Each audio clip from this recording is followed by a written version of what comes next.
3 funerals in 8 years. Same county, same cause of death. The same detective signed off on every single one. That's where this ends. But I need to tell you where it starts. My name is Colter Ransom, wildlife biologist, Broken Bow, Nebraska. I came back to count frogs and measure phosphate levels. But by the time the State Bureau walked in with a warrant for 43 boxes of case files, I'd already mapped every pond and creek bed within 19 miles. The water didn't match. 3 drownings in water too shallow to drown. That look on Price's face when he saw me in my truck across the parking lot. I will remember that until I die. If this is your first time here, hit subscribe and turn on notifications. Because what Detective Price did to keep those 3 cases closed, and what he said to my face when I tried to open them, that's the part of this story that's going to stay with you. Drop a comment. Let me know where you're listening from right now. I read every single one. Let me take you back to the fall of 2019. Broken Bow sits in the Sandhills. That's the central part of Nebraska where the land rolls in these low, grass-covered dunes. Nearest city of any real size is Grand Island, about 2 hours southeast. The town has maybe 3,000 people, 1 grocery store, 1 gas station that's open past 9. You drive 10 minutes in any direction, and it's just grass and sky and fence line. I'd been living in Bozeman, running wetland studies for a university contract. Good work, steady, but the state offered me a 5-year grant to monitor water quality across the Sandhills Aquifer, the Ogallala, and the field station was in Broken Bow. My mom still lived there. My dad had passed 2 years before I came back, and she was alone in the house on Custer Avenue. So I came home. First week, I'm setting up my lab in the old county extension building on South 10th, unpacking sample containers, calibrating equipment. The building smelled like dust and old paper, and the heating vent rattled every time it kicked on. And my mom brings me this Tupperware of chili and sits down in the folding chair by the window and says, "You know Bo Tillerman's boy drowned last spring." I didn't know. I hadn't kept track of anyone in Broken Bow. 26 years old, she said. They found him in Harlan Yancey's stock pond, out past the Dismal River turnoff. She said it the way people in Broken Bow say things like that. Quiet. Final. Bo Tillerman. I didn't know him, but I'd learn his name better than I knew my own over the next year and a half. I'm jumping ahead here. March 2021. 16 months into my watershed study, and I'm sitting in the cab of my truck at the intersection of Highway 2 and the gravel road that leads to the Yancey Ranch. It's 6:40 in the morning, cold enough that the windshield keeps fogging from the inside. The heater's running, but it barely works. One of those state-issued trucks where everything rattles and nothing gets warm. Outside, the sky is that pale gray you get in March in the Sandhills. Not dark, not light. Just flat and empty all the way to the horizon. I have a folder on the passenger seat. Inside that folder are 3 hydrological profiles, 1 for each drowning site. Each profile includes GPS coordinates, dissolved oxygen levels, water depth at date of discovery, seasonal flow data, and satellite imagery. And each profile says the same thing. The water at the reported drowning location could not have killed these people. I should explain that. I'm not a detective. I'm not a journalist. I don't have any training in criminal investigation. What I have is 7 years of water data for every body of water in a 19-mile radius. Every pond, every creek, every seasonal wash, every overflow channel. I know which ones hold water year-round and which ones go dry by August. I know depth. I know flow rates. I know sediment composition. And the stock pond where Bo Tillerman's body was found? In April of 2019, when he supposedly drowned, that pond was 14 inches deep. I have the satellite photos. 14 inches. You don't drown in 14 inches of water. Not standing up, not walking through it. Not unless someone holds you down. I sat in that truck for a long time that morning. I checked my mirrors twice, habit I'd picked up over the past few months. Locked the doors. The nearest house was 3 miles east, and the gravel road behind me was empty as far as I could see. I hadn't told anyone what I'd found. Not my mom, Not my supervisor in Lincoln, not the county sheriff's office. Nobody. Because the man who signed off on all 3 drowning reports, accidental, accidental, accidental, was Detective Garland Price, Custer County's only criminal investigator, 22 years on the job. And the property where 2 of the 3 bodies were found belonged to Wade Yancey, the largest landowner in the county. I needed to think about that before I opened my mouth. Back then, this is November 2019 now, 3 months after I set up my lab. I'm knee-deep in a creek bed about 4 miles south of town, collecting water samples near a culvert that runs under a county road. The water is cold, the kind of cold that comes through your waders and sits in your bones. Routine work. I had a grid, 26 collection sites across the study area. I visited each one every 2 weeks.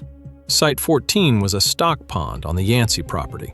I had access because the state grant included landowner permission for water monitoring on agricultural land. Wade Yancey signed the form.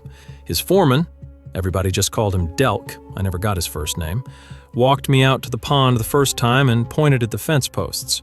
"Stay between the orange markers," he said. "Mr. Yancey doesn't like people wandering." That first visit to the pond was October 17th, 2019. 5 months after Bo Tillerman's body was found in that same water. I didn't know that yet. I took my samples, measured depth, 22 inches at the deepest point near the east bank, logged it, moved on. My mother had mentioned the Tillerman name once before, the week I moved in, just in passing. I didn't catch it then. It was over dinner one night. I ate with her most Tuesdays. She mentioned the Tillerman family again. She said Bo's father, Court Tillerman, had been asking questions around town about the investigation. Nobody wanted to talk to him. "Where did they find Bo exactly?" I asked. I don't know why I asked. Probably just making conversation. "Harlan Yancey's old stock pond," she said. "The one out past the Dismal turnoff." I stopped chewing. "That's Site 14. She looked at me. "What?" "That's one of my sample sites. That pond." She didn't say anything for a minute. Then she said, "Well, it was deep enough to drown a boy, I guess." But it wasn't. I already had the measurement, 22 inches in October. And stock ponds in the sandhills don't gain water between April and October, they lose it. Evaporation, ground seepage. By April, after winter thaw, that pond might hold, maybe, 18 to 20 inches. I didn't say any of this to my mother. I just finished my chili. But that night, back at my apartment above the old hardware store on Grand Avenue, I pulled up the county coroner's report for Bo Tillerman. It was public record. Filed by the Custer County Coroner's Office.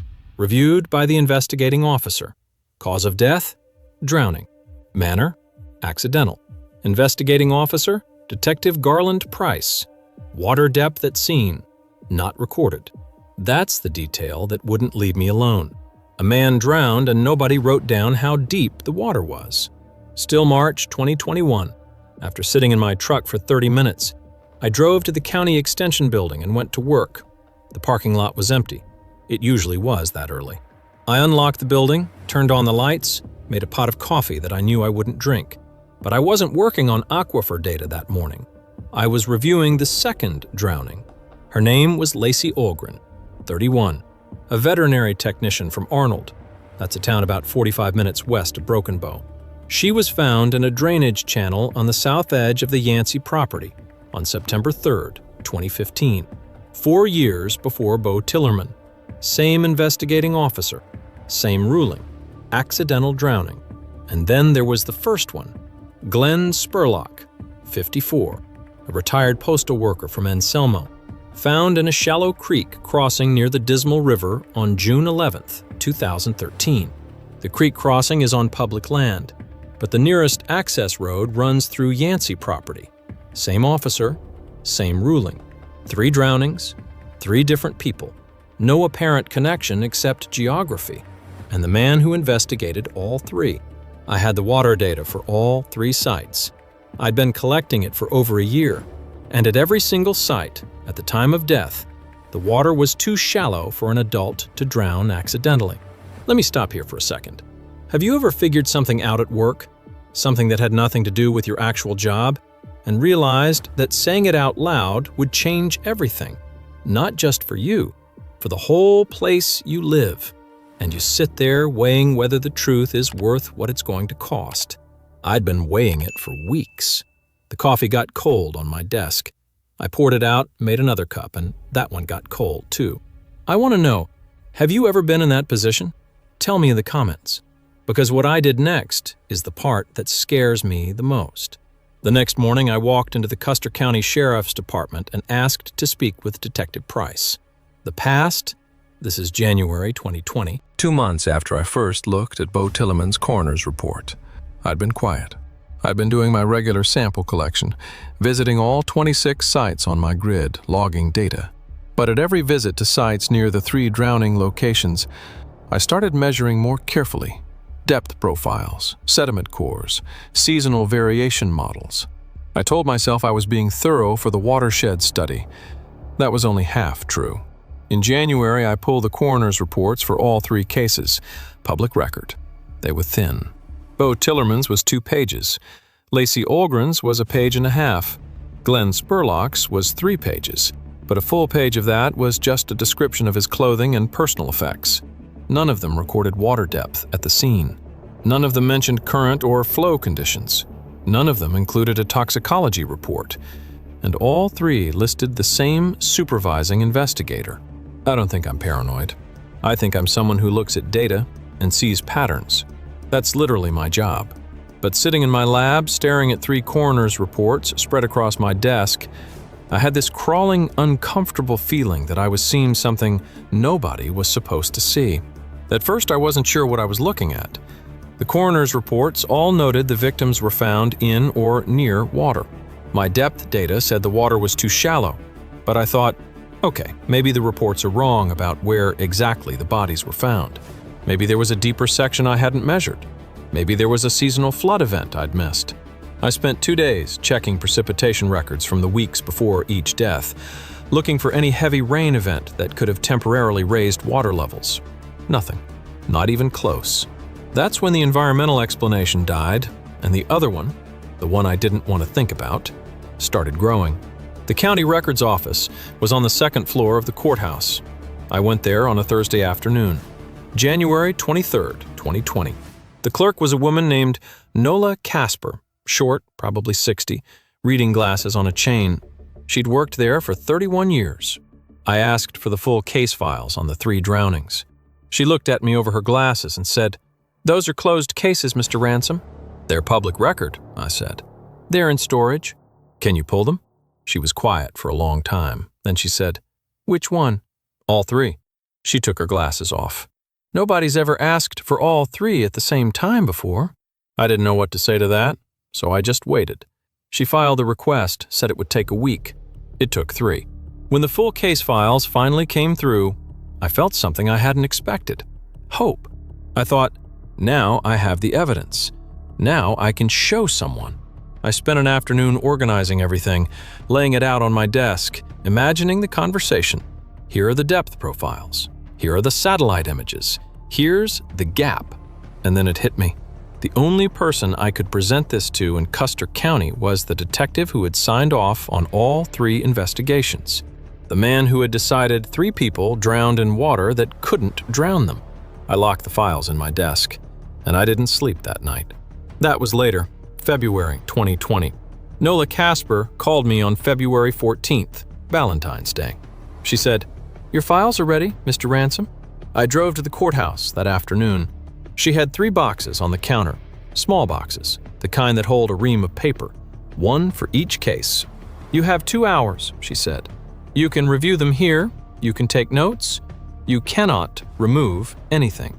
I sat at a table in the back of the records room and opened the Spurlock box first. Glenn Spurlock, 2013. Inside, a police report, 4 photographs, a witness statement from the rancher who found the body. That rancher was Wade Yancey. And Detective Price's investigation summary, 4 pages total. The photographs. I need to tell you about the photographs. They showed a man lying face down in what looked like a wide, shallow creek bed. Grass on both sides, mud, and water, maybe a foot of water, maybe less. The angle of the photographs was tight, close to the body, No wide shots showing the surrounding area or the full water feature.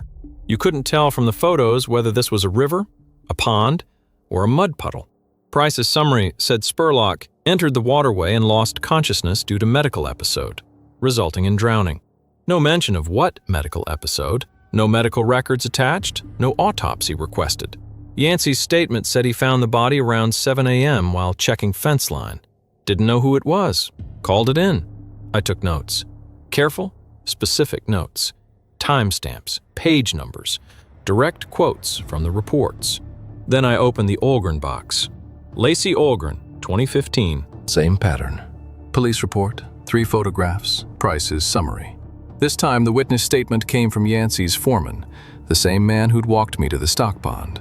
The photographs showed a woman lying on her back in a narrow drainage channel, arms at her sides, hair spread in the water. And the water, I'm estimating from the body proportions, was no more than 8 to 10 inches deep. 8 inches. Price wrote, victim appears to have slipped on wet embankment and fallen into drainage channel, striking her head. Drowning occurred before she could recover. No mention of a head wound in the photographs, no autopsy, no toxicology, no follow-up. You don't want to go digging into things that don't concern you, Coulter. You're a biologist. Go count your bugs. That was Detective Garland Price, March 4th, 2021, sitting across from me in the sheriff's department. The first time I told anyone what I'd found. I'd asked for a meeting. I brought my water depth data, just the depth data, nothing else. I showed him the numbers. 3 sites, 3 drowning deaths. Water too shallow at all 3 locations at the time of death. He looked at the printout for about 15 seconds. Then he slid it back across the desk. Count your bugs. That's what he said. Calm, almost friendly, like he was giving me advice. I want you to sit with that for a second. A man measures the water, measures it for 14 months, brings the numbers to the one person who's supposed to care, and that person slides the paper back across the desk in 15 seconds. I need to ask you something. If your work, real, careful, documented work, was dismissed like that, and it concerned the deaths of 3 people, what would you do next? Would you walk away? Would you go higher? Would you keep your mouth shut and hope somebody else noticed? Drop that in the comments. Tell me what you would do, because I'm genuinely asking. Here's what I'll tell you. What Price said next, 2 weeks later, was worse. But the next thing he did, the thing that told me I was right about everything, was something I didn't expect from a man with a badge. After I left his office, Price called my supervisor at the State Environmental Division in Lincoln and filed a complaint alleging that I was using my grant access to harass private landowners. The present, March 2021. 2 days after my meeting with Price, my supervisor, Dr. Halkett, good man, careful, called me on a Thursday evening. He said the Custer County Sheriff's Department had filed a formal complaint alleging misuse of state grant access. He said the complaint specifically named the Yancey property.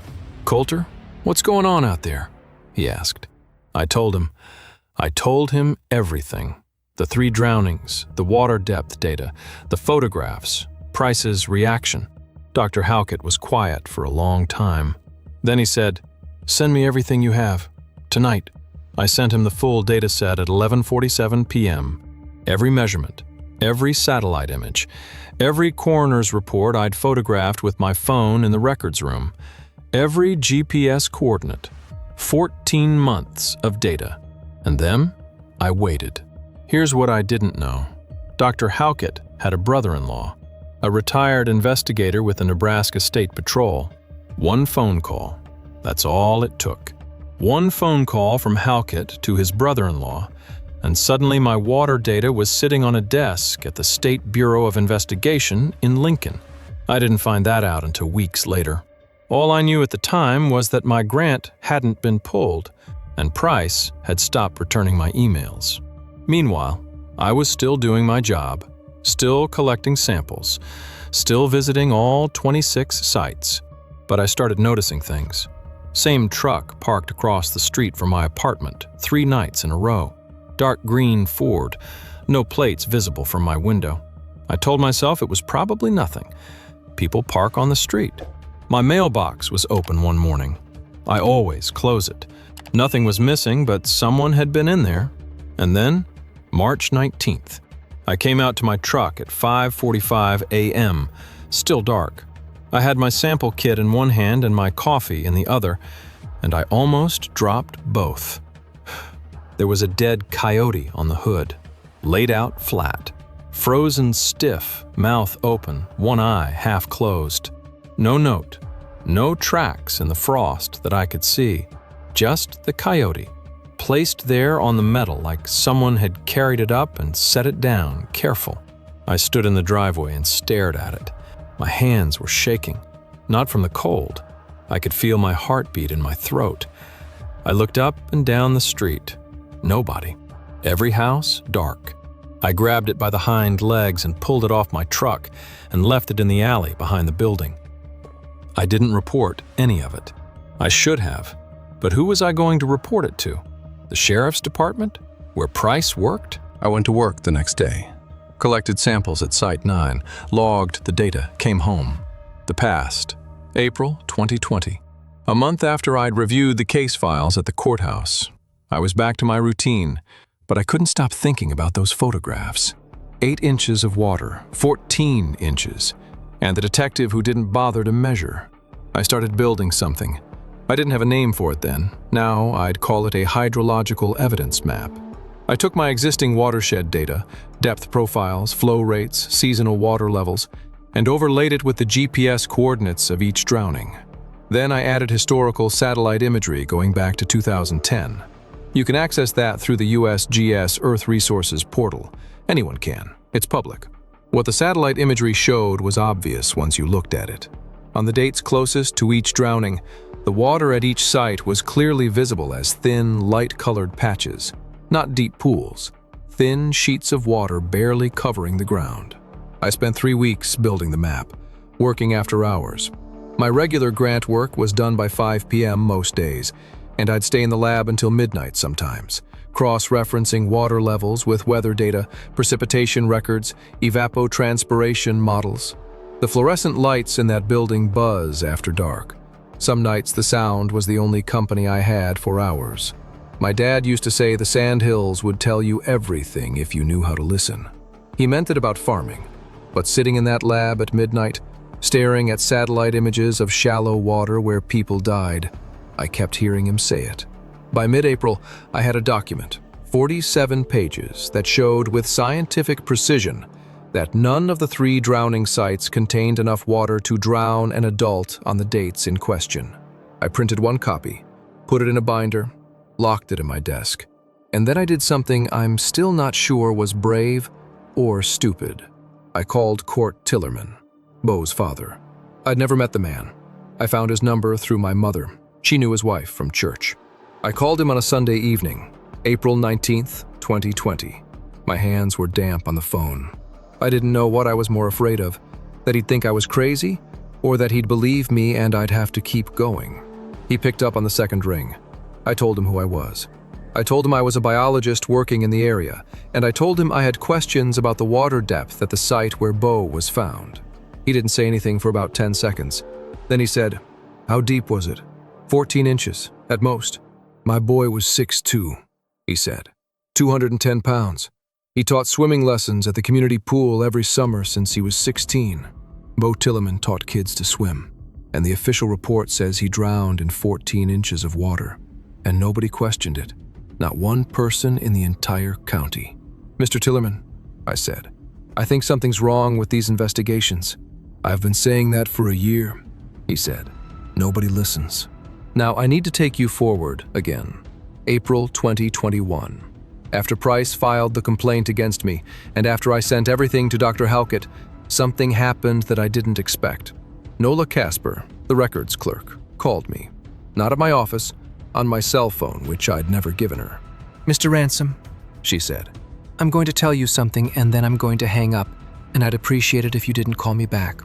"Okay." 2 years ago, Court Tillerman came in and requested his son's case file, same as you. I pulled it for him.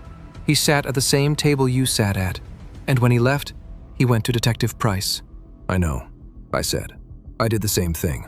"No," she said. "you don't know, because after Court left Price's office that day, Price came to my office. He stood in my doorway and told me that if anyone ever requested those 3 files again, those 3 specifically, I was to call him before I handed them over." She paused. "I didn't call him when you came in. I want you to know that." And then she hung up, just like she said she would. I sat in my truck for a while after that call. The people who work in the courthouse, the people who file the records and maintain the archives, they see everything. They know which files get requested and which ones collect dust. They know which cases get follow-up and which ones get buried. Nola had been watching for years. She just didn't have anyone to tell. Let me put a question to you right now. If you were standing where I was standing, with data that proved 3 people didn't drown the way the official reports said, and you knew the detective who wrote those reports had already tried to get your job taken away, would you keep going? Or would you let it go? Think about that, honestly. Because I almost let it go. I'm not proud of that, but it's the truth. There were 3 nights in a row where I sat in my apartment and stared at that binder and thought about putting it in a drawer and forgetting about it. About Glenn Spurlock, about Lacey Olgren, about Bo Tillerman, about what it would mean for me, for my mother, alone in that house, if I kept pushing. I stood at my window one of those nights and looked out at the street and imagined what it would feel like to just stop, to go back to being the guy who measures phosphate levels, to let the binder collect dust the way those case files had. Tell me in the comments what you would have done. I genuinely want to know, because what happened 6 weeks later made the decision for me. I need to take you back about 6 months here, because while I was waiting for the state to act, the investigation was still building. May through October 2020. After my call with Court Tillerman, I continued building the evidence map, but I also started doing something I hadn't planned on. I started interviewing people. Not formally. I'm not a journalist. I don't have a recorder or a notepad, but I had lunch at the same diner on Thursdays, the Calico Cafe on East South E Street, and I started talking to people, casually, about the drownings. What I found out was, it wasn't a secret, not really. People talked about it. The Spurlock drowning, they wrote off. He was older, maybe he'd had a stroke, it happens. The Olgren drowning was stranger. Why was a vet tech from Arnold out near the Yancey property alone? But people chalked it up to bad luck. Bo Tillerman, though, that one sat different, because everybody knew Bo. He'd lifeguarded at the pool. He'd taught half the kids in town how to swim. He was strong, healthy, 26 years old. And he drowned in a stock pond? People shook their heads when they said his name, but they didn't go further. They'd look at their coffee and change the subject. One day, this was June, I think, maybe early July, an old rancher sat down across from me at the Calico. 70, maybe older. Big hands, weathered face. He ordered a coffee, black, and spent a minute stirring it even though there was nothing in it to stir. "I hear you're asking about the drownings," he said. "Just curious," I said. He leaned in. "That Yancey property backs up to mine on the south side. I've walked that fence line for 40 years. The deepest water on that whole spread is a cattle tank he put in around 2008, and even that one doesn't hold more than 2 feet in spring." He looked at me hard. "You don't drown a grown man in 2 feet of water. Not by accident." He didn't say anything else. He finished his coffee, put a 5 on the table, and left. In September 2020, I submitted a Freedom of Information request to the county for Price's complete case log, every investigation he'd overseen in the past 10 years. That request took 6 weeks to process. When it came back, I noticed something. In the 27 death investigations Price had handled since 2011, 3 were ruled accidental drownings. All 3 were my cases. And in every other death investigation, car accidents, farm machinery incidents, hunting accidents, Price had ordered an autopsy.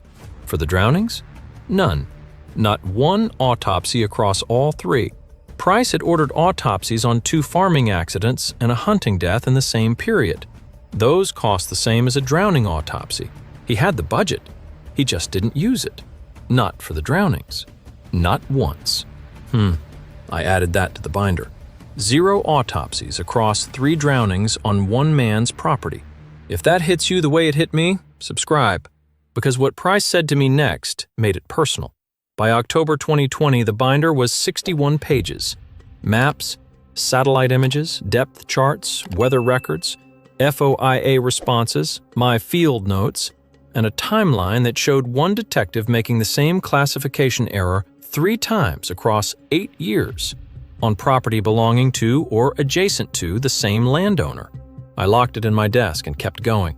Here's what I need you to think about. I'm about to go to Lincoln with this binder.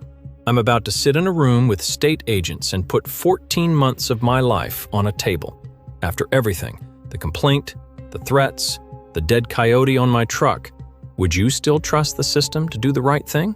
Or would you assume it was going to protect its own? Tell me in the comments. Because walking into that room was the hardest thing I've ever done, and I need to know if you understand why. The present, May 2021, 6 weeks after Nola Casper's phone call, and something had changed. I got a call from Dr. Halkett. He sounded different, careful, deliberate, like he was choosing every word. Coulter, I need you to come to Lincoln next Tuesday. Can you do that? What's this about? Just come, bring your binder. I drove 3.5 hours on May 11th. The whole drive, I kept running scenarios in my head. Best case, they'd reviewed the data and wanted to move forward. Worst case, they'd reviewed the data and wanted to tell me to stop. Either way, I was going to find out whether 14 months of work meant something or nothing.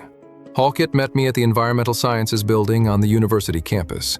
He walked me down a hallway I'd never been in before, to a conference room on the 2nd floor. There were 2 people waiting. A woman, I'll call her the state agent for now because her name becomes important later, from the Nebraska State Bureau of Investigation, and a man, Halkett's brother-in-law, I found out later, a retired state patrol investigator. The state agent shook my hand. Mr. Ransom, I've reviewed your hydrological data. We have some questions. We sat in that room for 4 hours. I walked them through every page of the binder, every depth measurement, every satellite image, the coroner's reports with no water depth recorded, no autopsies ordered, no toxicology, the FOIA data showing Price's selective autopsy requests, Nola Casper's phone call about Price monitoring file access. About an hour in, the state agent asked me something that made me lose my breath for a second. She said, Mr. Ransom, your depth measurements for the Olgren site show 7 inches. The coroner's report estimates the drainage channel at approximately 3 feet. How do you account for that discrepancy? I didn't panic, but I felt something cold in my chest. Because if my numbers were wrong, even by a foot, the whole thing collapsed. I pulled the satellite images for September 2015. I pulled my own field measurements from the same site in September 2019 and 2020. I showed her the precipitation data, below average every September since 2014. I showed her the ground seepage models. She nodded, wrote something down, looked at her colleague. He raised his eyebrows. That look, between the 2 of them, was the first time I thought, they believe me. The state agent took notes the whole time. At one point she asked, Mr. Ransom, have you shared this data with anyone in Custer County? Only Detective Price, I said. And Court Tillerman. She wrote that down. At the end, she closed her notebook and said, we're going to open a case review. I need you to continue your regular work in Broken Bow. Don't mention this meeting to anyone. How long? I asked. I don't know. Months. I walked out of that building and sat on a bench in the parking lot. The air smelled like cut grass. And I thought, the water doesn't lie. It just sits there. It's shallow or it's deep. You can write whatever you want in a report, but the water doesn't change to match your story. It was 11 months. I'm going back now, December 2020 through February 2021. While I was building the binder and waiting and wondering, Price was busy. The complaint to my supervisor was the first move, but it wasn't the last.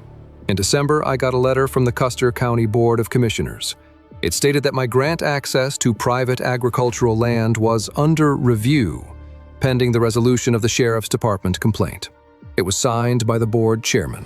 That letter meant I couldn't visit 7 of my 26 sample sites, including the 3 drowning locations.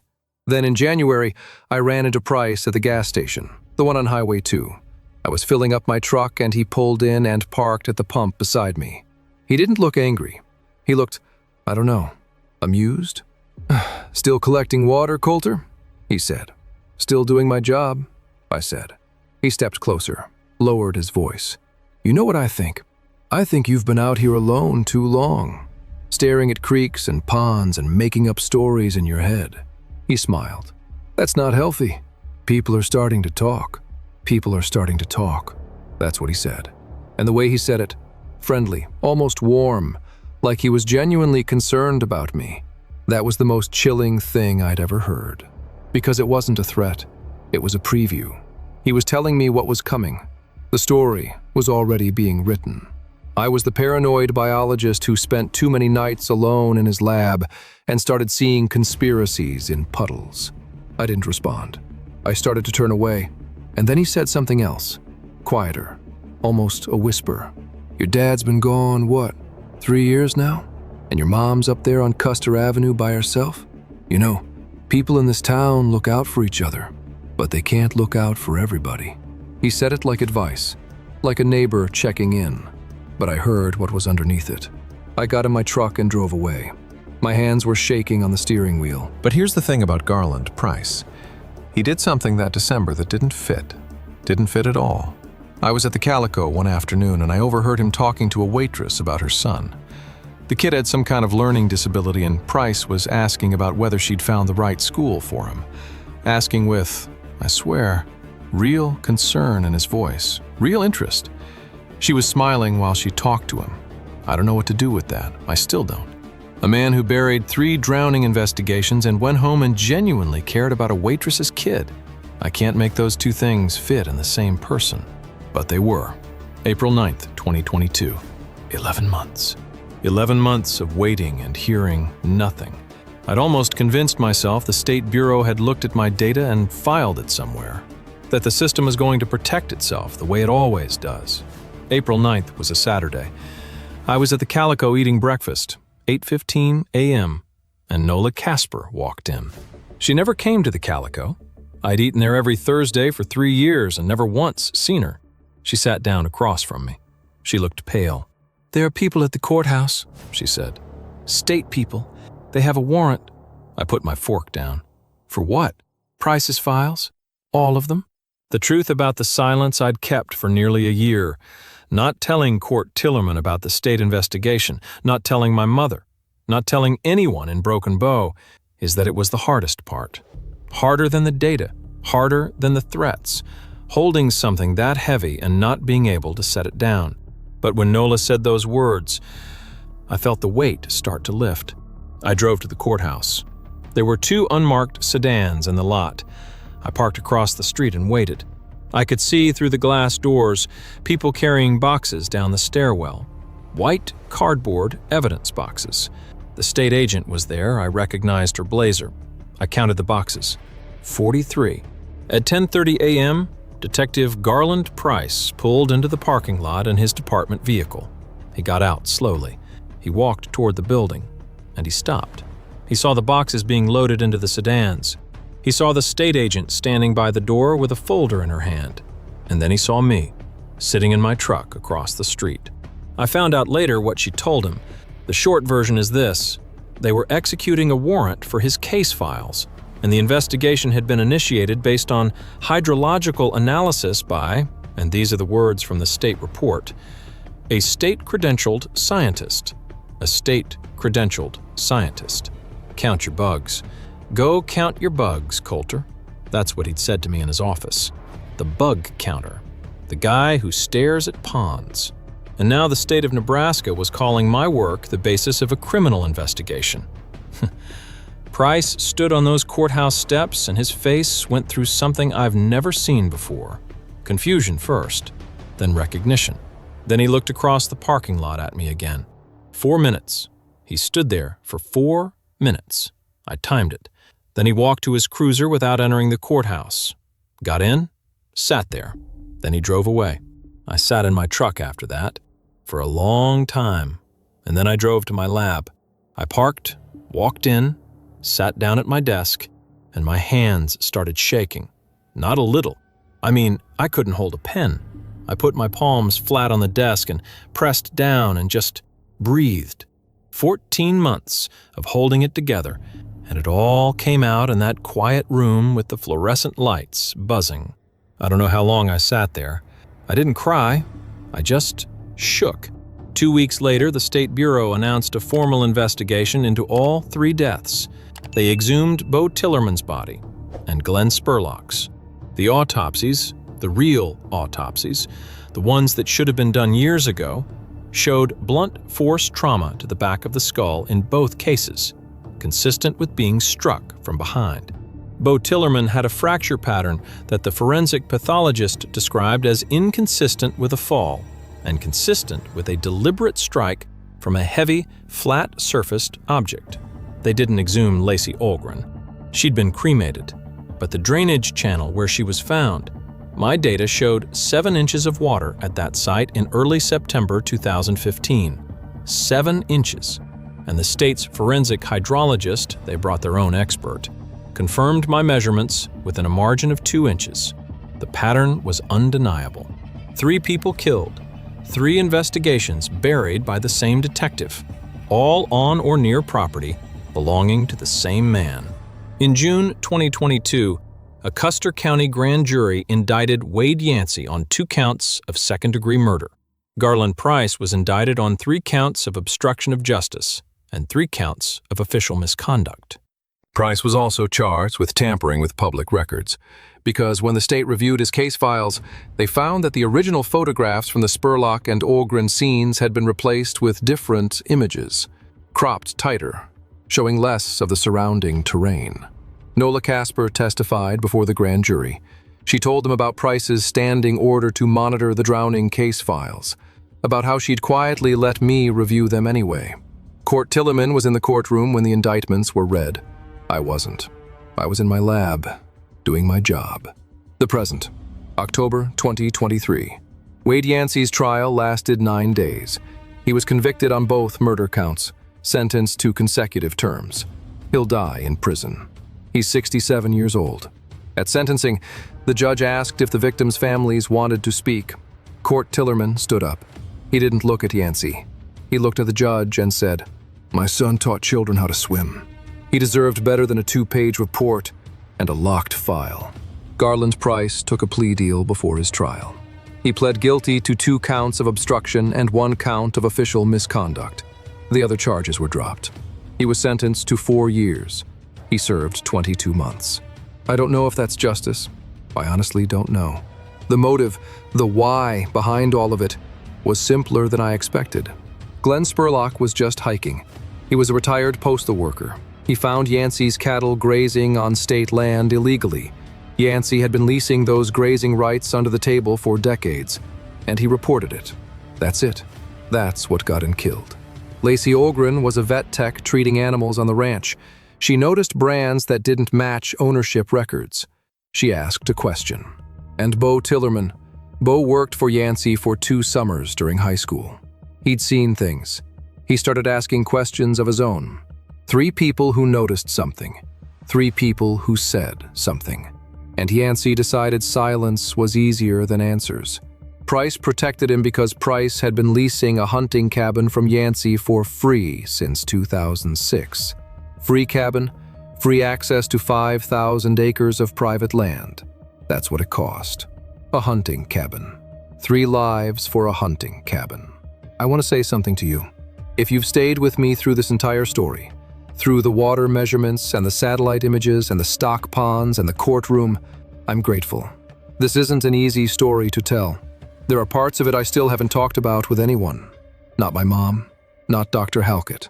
If this story meant something to you, if it reminded you that sometimes the pattern is right there in the data and all it takes is someone willing to look, hit subscribe, hit the bell, leave a like. Not for me, for Bo Tillerman, for Lacey Olgren, for Glenn Spurlock, because their names should be heard more than twice. I want to ask you something. Have you ever looked at something everyone else accepted and thought, no, that's not right, and then had to decide what to do about it? That's the question I carry with me. Tell me in the comments. There are more stories on this channel, stories from people like me who found something they weren't looking for and couldn't walk away from it. I think you'll recognize them. The quiet voice that tells you something doesn't add up. It's always right. That's the thing I learned. It's always right. Yesterday morning, I drove out to the Yancey property. The state seized it last year. The stock pond, Site 14, is still there. There's a blue heron that stands on the east bank most mornings. I've been logging its visits for my study. I was kneeling at the water's edge, filling a sample vial, and I looked up and the heron was watching me, just standing there, perfectly still. I capped the vial and put it in my bag. Then I drove to the Calico for breakfast.